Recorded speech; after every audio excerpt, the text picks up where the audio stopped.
Hands-on demonstration on data processing and data management. Columns with codes. Okay po. So next, we need to add another column. Ito na po tayo sa may mga codes. So click H, yung column H natin. Then right-click, tayo ng bagong column. Then we name this column as 3 underscore sex underscore code. Meaning, i-apply na natin yung code na galing sa ating data dictionary. So what does one mean? So pwede na tayong mag-add ng ating formula. Okay, so tanggalin muna natin yung ating data validation kasi na-apply pa din yung data validation kanina. Any value, okay. Ayan. So we need to click H2, apply po tayo ng formula, equal. Ano yung gagamitin natin? Balik tayo sa ating data dictionary ulit.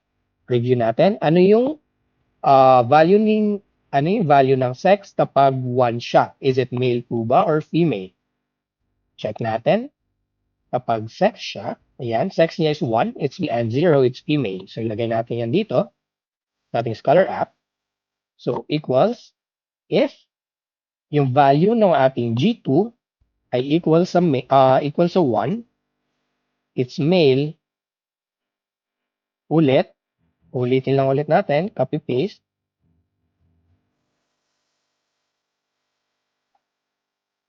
If value ng ating G2 is equal to 0, it's female.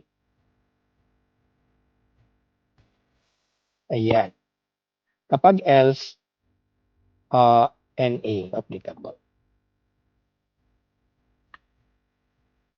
Ayan, kinulang na isang parenthesis. Ayun po, send ko yung formula sa ating chat box. Bakit po ganito yung flat, hindi yung may comma female na lang? So, yung isang alternative, okay, pakita ko po muna to.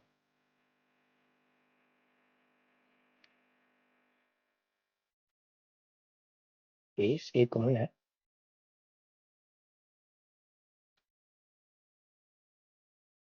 Ayan. Ano yung difference niyan sa ganitong formula? Kapag hindi na ako nagbigay pa ng isang case, inassume ko na lang na kapag male, female na agad.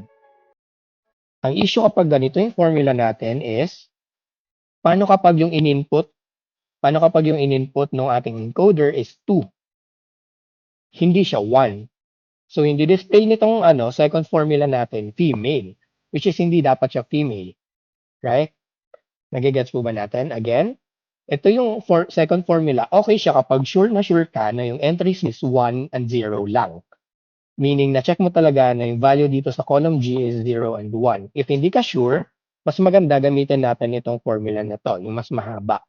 Na-check mo muna na kapag 1 yung value, male. Kapag 0 siya, it's female. Kapag neither of those, NA yung di-display niya. Okay? So, after po nun, yan, copy nyo lang po itong formula na to. Tanggalin ko na po yung apostrophe. Yan. Then, once na-apply na natin yung sa isa, di na natin kailangan i-type the rest ng column. What we can do again, ito lang. Ilagay natin yung cursor, lower right. Either double-click or i-drag natin. In my case, gagamitin ko is double-click. By double-click, meaning left-click po yan. Hindi po yung right-click. Okay? So, yun, automatic, na-apply na yung formula sa buong column. Okay? So, ganun po. Gagawin ulit natin siya sa ating civil code. Ayan.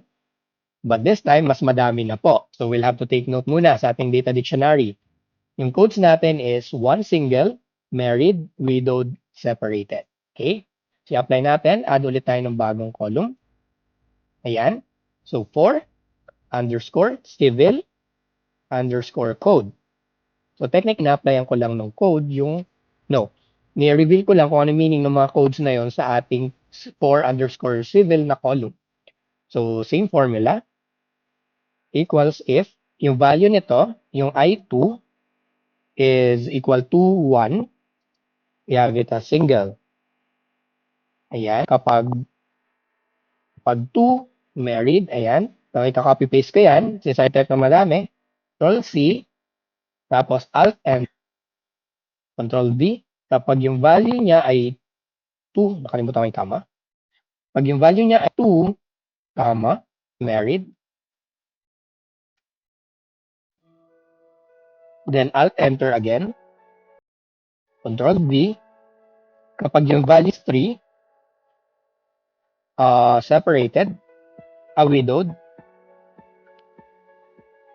Then, kapag yung value niya is 4,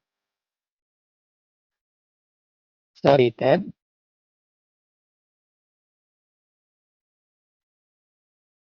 Then, kapag S and A ulit, meaning nagkamang type yung ating inker. So, once click that, ayan, single na. Then, hindi na natin kailangan i-type yung formula. Double-click. Automatic generated na yung save status. Bakit kailangan pa natin gawin i-add tong NJ column later on kapag nag-pivot table na po tayo? Or kung halimbawa, gusto mo ipakita yung number male and female na applicant mo, mahirap intindihin yung pivot table natin kapag naka 0-1 siya instead of ito, codes niya na male, female. Ayan. So next, ayan, saan po ipapasok yung code, sir? This one. Itong code po na to, yung formula po natin is based lang siya ating data dictionary. Kasi sa ating data dictionary, na kung saan din base yung ating form, nakalagay doon na pag yung civil status niya is 1, tick po siya. If yung civil status niya is 2, married po siya. And so on. Okay, again, ito po nakabase lang din sa ating form. Technically, ito lang po yun. Kung ano yung nakalagay sa ating form. Ito po yun. Yung single status na we have as being single, we have 2 being married, and so on po. So, galing dito, gumawa tayo ng base ng Excel.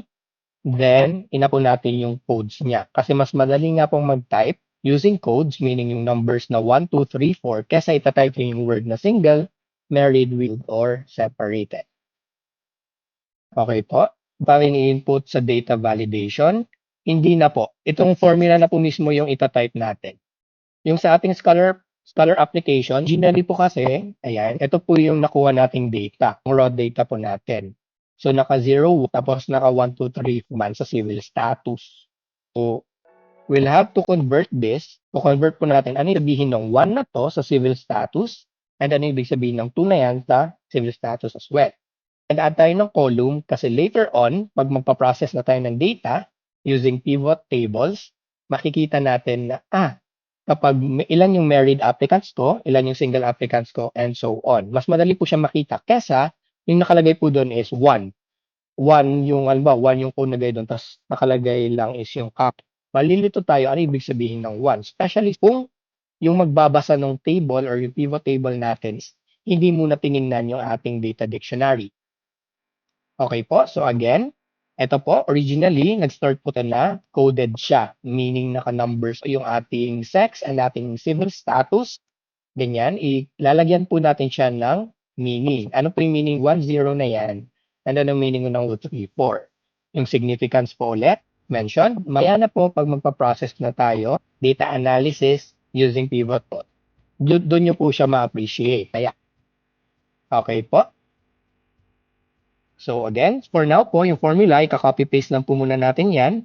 And that 1, single, 2, married, galing lang din yan sa ating data dictionary and sa ating form. Yung kaninang scholarship application form, kung pinapasagutan natin sa ating constituents.